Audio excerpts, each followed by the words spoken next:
Halo teman-teman, pejuang UKOM, pejuang P3K, dan pejuang SKB. Selamat datang di channel Pejuang NIP. Buat teman-teman yang lagi nyari-nyari soal UKOM, P3K, SKB, yuk diintip aja di channel YouTube Pejuang NIP. Pasti bisa. Semangat teman-teman. Langsung saja kita ke soal pembahasan yang pertama. Seorang perempuan umur 31 tahun, G3P2A1, hamil 12 minggu, datang ke PMB diantar suaminya. Anamnesis mual dan pusing.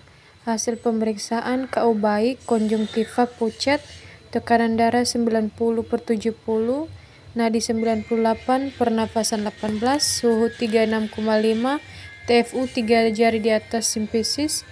Pertanyaannya, apakah pemeriksaan penunjang yang tepat pada kasus tersebut? A. Urin HCG, B. Protein urin, C. Kadar hemoglobin, D. USG, dan E. Rapid test.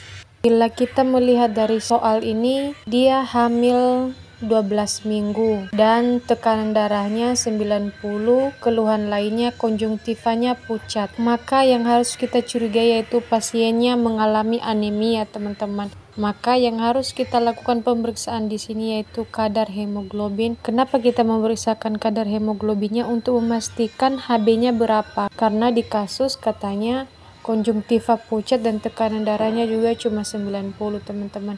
Maka kita harus pemeriksaannya itu kadar hemoglobin.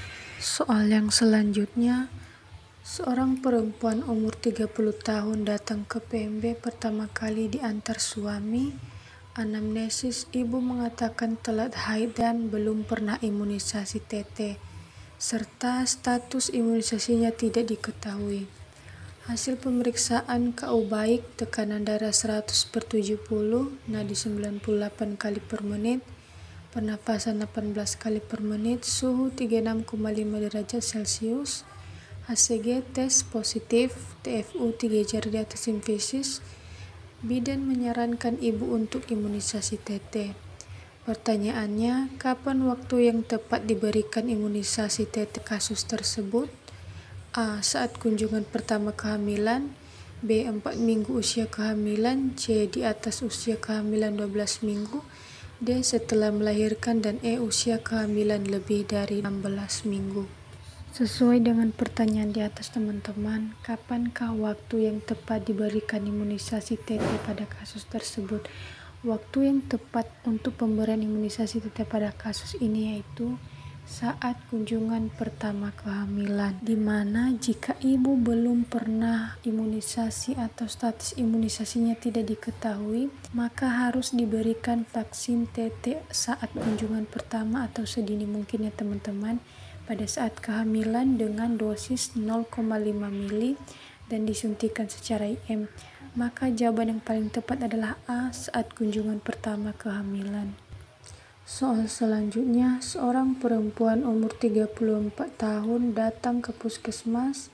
Anamnesis, ibu mengatakan ingin hamil. Hasil pemeriksaan KU baik, BB 49 kg, tinggi badan 150 cm, tekanan darah 100/80, nadi 80 kali per menit, pernafasan 20 kali per menit, suhu 36,7 derajat Celcius. Bidan memberikan terapi asam folat 400 mg 1 kali per hari kepada ibu. Pertanyaannya, apakah fungsi pemberian terapi asam folat pada kasus tersebut? A. Menurunkan risiko kerusakan otak pada janin, B. Melawan kuman-kuman penyakit, C. Meningkatkan kekebalan tubuh, D. Menambah berat badan ibu, dan E. Menambah berat badan janin. Oke teman-teman, fungsi pemberian asam folat pada ibu di sini yaitu untuk menurunkan risiko kerusakan otak pada janin, di mana asam folat itu diberikan pada ibu dengan dosis 400 dan diminum dalam 1 kali sehari sejak 2 bulan sebelum hamil teman-teman, ataupun bisa diberikan pada saat direncanakan kehamilan teman-teman.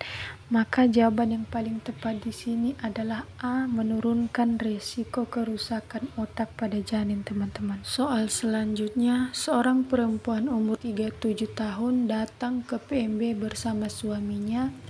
Anamnesis mual dan pusing serta terlambat haid. Hasil pemeriksaan KU baik, tekanan darah 125/90, nadi 96 kali per menit, pernafasan 22 kali per menit, suhu 36,5 derajat Celcius, TFU 2 jari di bawah pusat, DJJ 146 kali per menit, pemeriksaan penunjang HB 10 gram persen dan HCG positif. Pertanyaannya, manakah tanda pasti kehamilan pada kasus tersebut? A. DJJ atau denyut jantung janin, B. mual dan pusing, C. terlambat haid, D. HB 10 gram persen, E. lemas. Oke teman-teman, sesuai dengan kasus di atas, manakah tanda pasti kehamilan pada kasus tersebut? Tanda pasti kehamilan pada kasus di atas yaitu A. denyut jantung janin atau DJJ. Itu tanda pasti kehamilan teman-teman. Kalau yang lain misalnya mual dan pusing, terlambat haid, HB dan lemas itu bukan tanda pasti kehamilan ya teman-teman. Maka jawabannya adalah A. denyut jantung janin. Soal yang terakhir, seorang perempuan umur 27 tahun G1 P0A0 hamil 12 minggu datang ke PMB dengan keluhan sering buang air kecil. Hasil pemeriksaan KU baik, tekanan darah 120/90, nadi 90 kali per menit, pernafasan 20 kali per menit, suhu 36,5 derajat Celcius, TFU 3 jari di atas simfisis, dan pemeriksaan penunjang HB 11 gram persen.